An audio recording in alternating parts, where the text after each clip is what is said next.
My fellow Burkinabe, distinguished educators, students, parents, and guardians of our nation's future, today, I stand before you not as a leader imposed from afar, but as one of you, a son of this sacred soil, forged in the fires of our collective struggle for true independence. We gather here to address a cornerstone of our sovereignty, the education of our youth. For too long, the classrooms of Burkina Faso have echoed with the voices of strangers, scripted by a curriculum born in the halls of colonial power.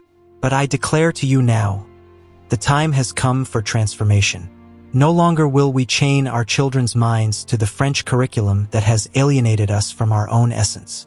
We will dismantle it, brick by brick, and rebuild an education system that honors Africa, that breathes life into our history, our wisdom, and our unbreakable spirit. Let us be clear. This reform is not mere adjustment. It is a revolution of the intellect. So many things must be unlearned.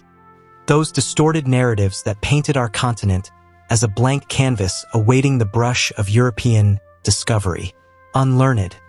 The myths that diminished our ancestors to savages, our kingdoms to footnotes, our innovations to accidents. Unlearned. The glorification of colonial exploits as progress, while our own heroes were erased or vilified. These falsehoods have seeped into our schools like poison, teaching our children to view themselves through the lens of the oppressor. But no more. We will purge these shadows from our syllabi and replace them with the light of truth. And what must be relearned? Ah, my brothers and sisters, the depths are vast. Africa did not begin when the Europeans arrived with their maps and muskets. No, our story stretches back thousands of years, woven into the fabric of human civilization itself. From the ancient empires of Ghana, Mali, and Songhai, where scholars in Timbuktu amassed libraries that rivaled any in the world, to the ingenuity of our forebears who mastered agriculture, metallurgy, and astronomy long before foreign sails dotted our horizons. We must relearn the grandeur of these eras, the philosophies of our sages, the resilience of our warriors who defended our lands against invasions time and again. Our children deserve to know that the Nile's cradle birthed mathematics and medicine, that the Sahara's sands carried trade routes of gold and knowledge, and that Burkina Faso's own mossy kingdom stood as beacons of organized governance and cultural pride centuries before any colonial flag was planted. But relearning is only the bridge. True liberation comes in what we must learn anew. Our schools will now delve deeply into our own people, our cultures, our languages, our traditions that have sustained us through trials unimaginable. Imagine classrooms alive with the rhythms of our griots, recounting the epics of Sundiata Keita or the valor of our anti-colonial fighters like Thomas Sankara, whose vision we carry forward today. We will teach the richness of our ethnic tapestry, the Mossi, Fulani, Bobo, and so many others, not as relics in a museum, but as living heritages that shape our identity. Our curricula will prioritize African languages alongside any others, ensuring that a child in Ouagadougou speaks with the confidence of their mother tongue, not as a second-class citizen in their own land. No longer will our textbooks devote endless pages to the kings and queens of Europe while skimping on the queens of Sheba or the pharaohs of Kemet. We will not ignore the scientific contributions of our continent, the herbal medicines that healed generations, the architectural marvels of Great Zimbabwe, the astronomical alignments of Dogon cosmology. Our youth must learn of the transatlantic slave trade not just as a European enterprise, but as a wound inflicted upon us and the resistance that rose from it. Figures like Queen Zinga, who defied empires, or our own Burkinabe forebears who fought for dignity. We will explore the environmental wisdom of our nomadic herders, the communal economies that predated capitalism's grip, and the spiritual systems that connected us to the earth long before imposed religions sought to divide us. This is the heart of our reform, an education that empowers, that instills pride, that equips our children to build a Burkina Faso and an Africa free from neo-colonial shackles. We will invest in teachers trained in this new paradigm, in resources that reflect our realities, in partnerships with fellow African nations to share knowledge across borders. But let us not rush to pat ourselves on the back. This journey is just beginning. There is more to uncover, more layers to peel back in our collective memory. If we dare to journey back, truly back into the heart of our culture and history, we will unearth revelations that will redefine us. This return is not nostalgia. It is reclamation. It will unveil our true identity, not as peripheral players in someone else's story, but as the architects of humanity's dawn. Our children will discover that we are descendants of visionaries, innovators, and custodians of knowledge that spanned continents and epochs. Through this lens, they will see themselves not as inheritors of defeat, but as bearers of an indomitable legacy. Consider the craftsmanship that pulses through our veins, the intricate artistry of our weavers, sculptors, and builders, whose hands shaped wonders from the earth's bounty. From the bronze masterpieces of Ife in Nigeria, where lifelike heads captured the soul's essence with a precision that baffled even modern metallurgists, to the terracotta armies of Nak, predating similar feats elsewhere by millennia. This is the ingenuity we must teach. How our ancestors forged tools and treasures that embodied harmony with nature, sustainability, and communal excellence. No longer will our schools sideline these as primitive arts. Instead, they will be elevated as pinnacles of human creativity, inspiring our youth to revive and innovate upon them in fields like design, engineering, and sustainable development. And oh, the technology! Buried beneath layers of colonial erasure lies a trove of advanced knowledge that propelled Africa to heights unmatched. Take the pyramids of Egypt, those monumental sentinels along the Nile, erected over 4,500 years ago with such mathematical precision that they align with celestial bodies, defying erosion and time itself. Our forebears engineered these without the machinery of today, using ramps, levers, and an intimate understanding of geometry, physics, and astronomy. They quarried massive stones, transported them across vast distances, and assembled them with tolerances finer than a hair's breadth. This was no accident. It was the culmination of generations of accumulated wisdom, from the stargazing priests of Heliopolis to the hydraulic experts who harnessed the Nile's floods. In our reformed classrooms, students will dissect these feats, not as isolated Egyptian anomalies, but as part of a broader African continuum, where similar sophistication echoed across the Sahara and beyond. But let us not stop at the pyramids. Africa's ancient infrastructure whispers of even greater marvels waiting to be amplified in our curricula. Behold the great enclosure of Zimbabwe, a sprawling complex of dry stone walls built by the Shona people over 900 years ago, without mortar, yet standing resilient against centuries of wind and rain. These structures housed thriving cities, facilitated trade in gold and ivory, and demonstrated urban planning that integrated defense, agriculture, and spirituality. Or turn to the obelisks of Aksum in Ethiopia, towering monoliths carved from single granite blocks, some over 30 meters high, erected in the 4th century AD using techniques that involved precise quarrying and erection methods lost to time but ripe for rediscovery. Further south, the rock-hewn churches of Lalibela, chiseled directly from volcanic tuff in the 12th century, form an underground network of sanctuaries connected by tunnels, a testament to geological mastery and architectural audacity. Envision the terraced farmlands of the Inca-like systems in the highlands of Rwanda and Burundi, or the vast irrigation networks of the ancient Garamantes in Libya's desert, who engineered underground aqueducts called Foggara to turn arid wastelands into oases, sustaining civilizations for over 1,000 years. These are not relics. They are blueprints for our future, lessons in resilience against climate change, in harmonious engineering that respects the land rather than exploits it.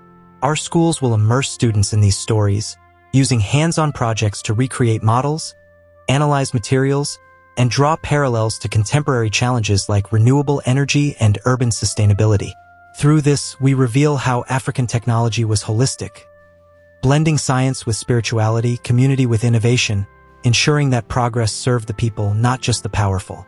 Yet, as we delve deeper, we find threads connecting these wonders, the shared mathematical principles, the astronomical alignments seen from Nabta Playa stone circles in Sudan, predating Stonehenge by millennia, to the binary computing concepts embedded in the divination systems of the Yoruba Ifa or the Dogon people's serious knowledge. This is the Africa we must teach. A continent where technology was born from observation, experimentation, and reverence for the cosmos. My brothers and sisters, I ask you this with the fire of our ancestors burning in my chest. Why, in the name of our sovereign dignity, would we ever bow to the school systems of France and Europe? Why surrender the minds of our children to a framework designed by those who sought to diminish us, to rewrite our glory as their prelude? Their curricula, imported like chains, have blinded us to our own brilliance, forcing us to memorize the timelines of their monarchs while forgetting the epics of our empires. But no, Africa stands as the cradle of learning itself, the birthplace of institutions that predated their vaunted academies by centuries. We possess the oldest university in human history, a beacon that illuminated the world long before Europe's dark ages shrouded their lands. Picture it. The University of Al-Qarawiyyin in Fez, Morocco, founded in 859 AD by a visionary African woman, Fatima al-Fihri. This was no mere gathering place. It was a full-fledged center of higher education, granting degrees in theology, law, medicine, mathematics, and astronomy, drawing scholars from across the globe while Europe grappled with feudal shadows. Recognized by UNESCO and the Annals of World Records as the oldest continually operating university, it stands as irrefutable proof of our intellectual primacy. And it was not alone. The Sankor Madrasa in Timbuktu, Mali, rose around 982 AD, a sprawling complex of learning where tens of thousands of manuscripts on science, philosophy, and governance were penned and preserved. Al-Azhar University in Cairo, Egypt, followed in 972 AD, evolving into a powerhouse of knowledge that influenced fields from algebra to anatomy. These were not isolated outposts. They were part of a vast network of African scholarship, from the libraries of Alexandria, where Euclid and Ptolemy built upon Egyptian foundations, to the oral academies of our griots, who encoded history and wisdom in epic recitations passed down through generations. Yet this is but the surface. Delve deeper, and you uncover how Africans were forging paths in every realm of human endeavor while Europeans huddled in caves, their societies still emerging from prehistoric mists. We produce doctors whose healing arts saved lives millennia before Western medicine claimed superiority. Consider Imhotep, the polymath of ancient Kemet, Egypt, around 2650 BC. Not just a physician but a high priest, architect, and engineer, whose medical treatises on surgery, diagnostics, and pharmacology influenced Hippocrates himself, the so-called father of medicine. Our healers across the continent mastered herbal remedies, bone setting, and even cesarean sections, as evidenced in Ugandan traditions predating colonial contact. In West Africa, Yoruba and Akan practitioners developed sophisticated pharmacopoeias from indigenous plants, treating ailments with precision that modern science now validates.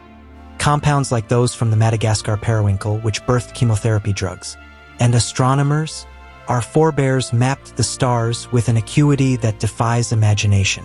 The Dogon people of Mali possessed knowledge of the Sirius star system, including its invisible companion Sirius B, a white dwarf star invisible to the naked eye, centuries before European telescopes confirmed it. In Nubia and Egypt, astronomers aligned pyramids and temples with solstices and equinoxes, using the Nile's floods to calibrate calendars that underpinned agriculture and navigation. Nabta Playa in southern Egypt, dating back over 7,000 years, features stone alignments tracking celestial events, predating Europe's Stonehenge by 1,000 years. These were not idle stargazers. They were scientists integrating astronomy with mathematics to predict eclipses, chart seasons, and guide voyages across deserts and seas. Engineers, too, emerged from our soil in eras when Europe lagged far behind. The pyramid builders of Giza engineered structures with such exactitude, using advanced surveying, quarrying techniques, and logistical genius, that they endure as wonders today. In Ethiopia, the Aksumite engineers erected massive obelisks weighing hundreds of tons, transported and raised without modern machinery, symbolizing a civilization that traded with Rome and India. Great Zimbabwe's masons constructed vast stone enclosures in the 11th century, employing dry stone techniques that required profound understanding of physics and material science. From the iron-smelting furnaces of ancient Nok in Nigeria, where Africans pioneered metallurgy around 1000 BC, centuries ahead of Europe, to the hydraulic engineering of the Garamantes in Libya, who built underground aqueducts to irrigate the Sahara, our innovations sustained empires and transformed landscapes. Scientists flourished in this fertile ground, birthing concepts that underpin the modern world. The Ishango bone from the Congo Basin, over 20,000 years old, bears tally marks suggesting early prime number recognition and lunar calendars, the oldest mathematical artifact known. Egyptian mathematicians developed geometry for land measurement after Nile floods, solving quadratic equations and calculating volumes with pi approximations more accurate than their Babylonian counterparts. In medieval Timbuktu, scholars like Ahmad Baba authored works on optics, algebra, and logic, debating ideas that paralleled or predated European Renaissance thinkers. Our continent was a laboratory of inquiry, where observation met experimentation in fields like botany, zoology, and ecology. Knowledge encoded in communal practices that ensured sustainable harmony with nature. All this thrived because we were educated long before the whites arrived with their evil plans of conquest and subjugation. Our pre-colonial systems were holistic, woven into the fabric of life itself, not confined to brick walls but alive in villages, forests, and rivers. Children learned through apprenticeships with elders, mastering trades like blacksmithing, weaving, and herbalism while absorbing moral codes, history, and spirituality. Age-grade initiations in societies like the Maasai or Igbo marked transitions with rigorous training in leadership, warfare, and community service, rites that built character and intellect. In the empires of Mali and Songhai, formal schools attached to mosques taught reading, writing, and advanced subjects using Arabic script, producing generations of jurists, traders, and innovators. Oral traditions, proverbs, and storytelling served as dynamic curricula, preserving knowledge across time without the rigidity of imposed texts. This was education for liberation, for self-reliance, not the alienating rote learning brought by colonizers to breed compliance. But as we peel back these layers, we see even more connections between our ancient wisdom and the chains that sought to break it. My fellow Burkinabe, let me pose a challenge to you, to every soul in this assembly and beyond our borders who hears my voice. Who among you, who among the scholars of the West or their apologists, can name a single piece of infrastructure, an ancient building erected by the Western world, that has withstood the relentless march of time as steadfastly as the pyramids of Egypt? Go ahead, search your memories, consult your borrowed histories. The Colosseum in Rome, a mere 2,000 years old, crumbling under its own weight despite endless restorations. The Parthenon in Athens, around 2,500 years, battered by wars and pollution, a shadow of its former self. Stonehenge in Britain, perhaps 5,000 years, but a circle of rough-hewn stones, not an engineered marvel of precision and scale. The aqueducts of the Romans, impressive for their era, yet many lie in ruins after just 1,500 to 2,000 years, reliant on constant human intervention to persist. Now, contrast that with our pyramids, the Great Pyramid of Giza, standing proud for over 4,500 years, its base level to within centimeters, its stones aligned to the cardinal points with astronomical accuracy, enduring earthquakes, floods, and invasions without faltering. Built by African hands, with African minds, using tools and techniques that harnessed the Nile's power and the stars' guidance. Where is the Western equivalent? There is none, because our ancestors achieved what others could only dream of centuries later. This truth shatters the illusions fed to us. Africans were never primitive, far from it.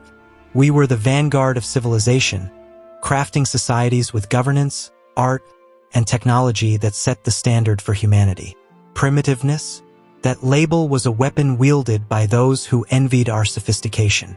Our ancestors in ancient Kemet developed writing systems like hieroglyphs over 5,000 years ago, while Europe's earliest scripts lagged behind.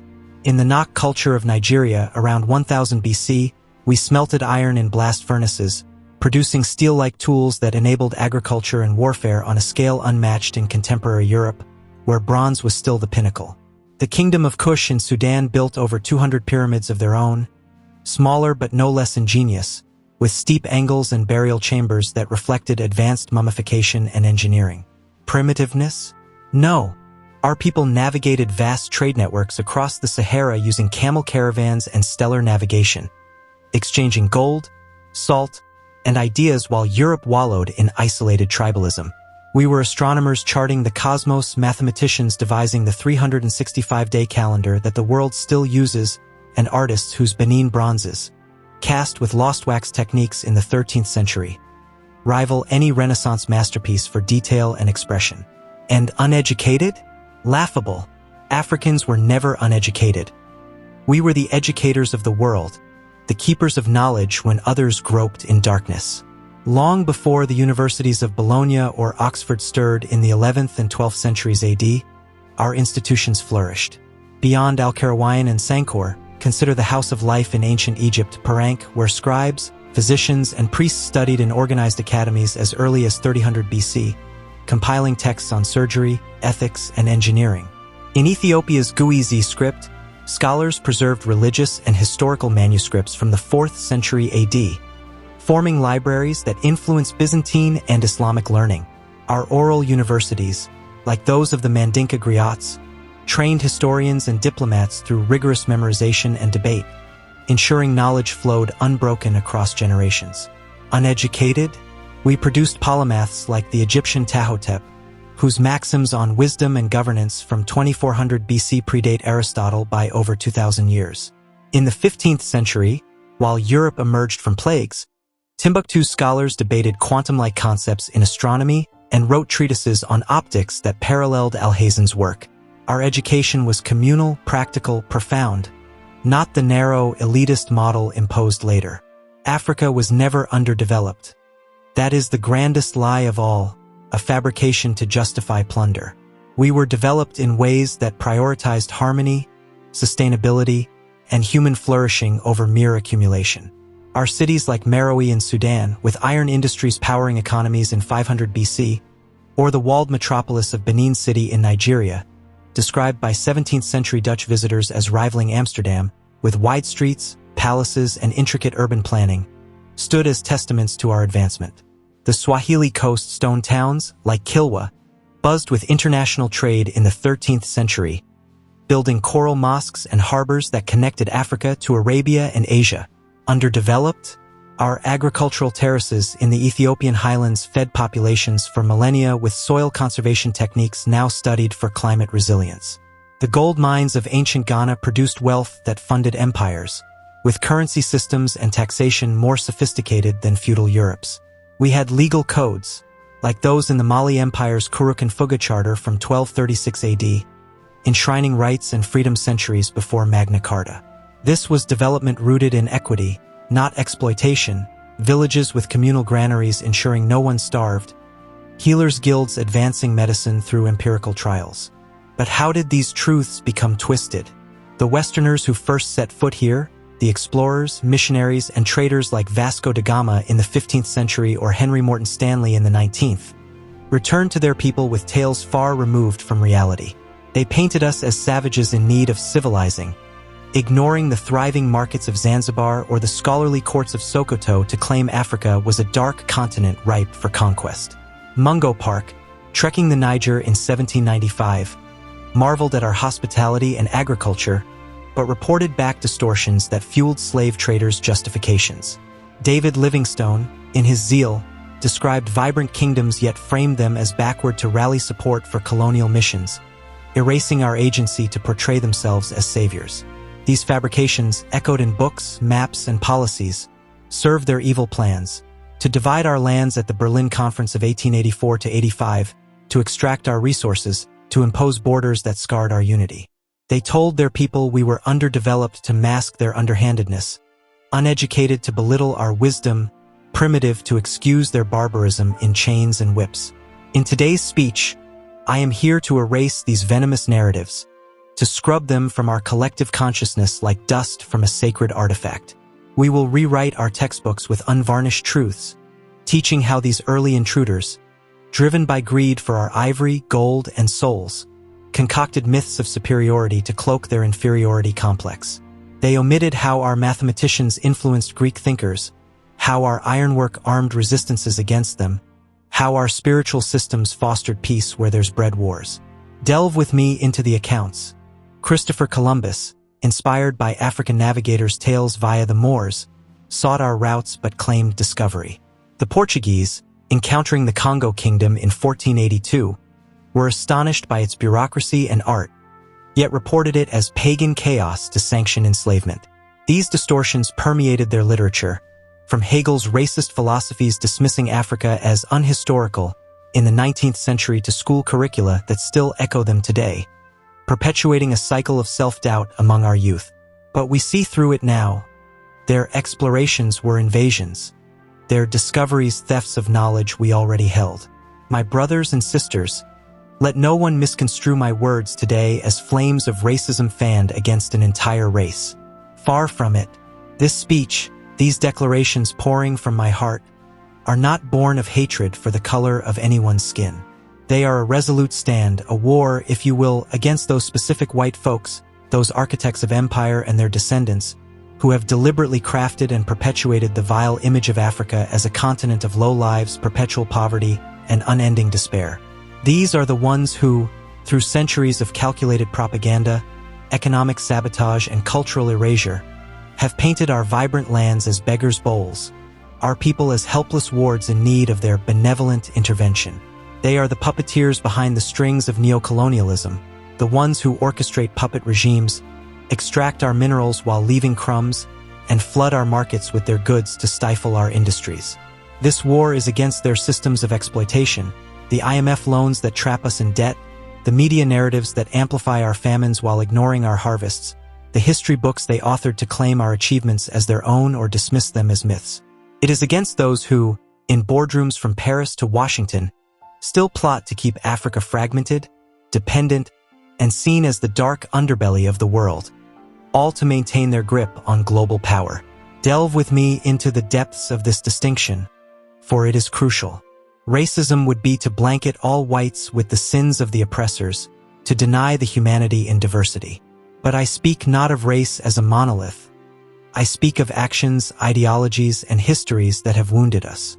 Consider how these perpetrators, colonial administrators like Leopold II of Belgium, who mutilated Congolese hands for rubber quotas, or French officials who enforced forced labor in our own Burkina Faso under the guise of civilizing missions, returned home to spin tales of African savagery to justify their atrocities.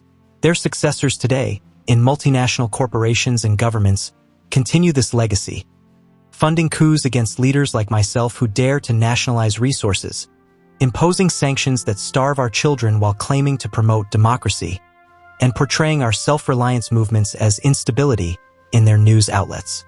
They have engineered poverty not as Africa's natural state, but as a tool, siphoning trillions in illicit financial flows from our continent annually, far exceeding any aid they dangle.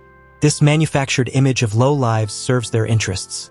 It discourages investment in African-led initiatives, justifies military bases on our soil under pretexts of security, and keeps our youth dreaming of migration to their shores rather than building here.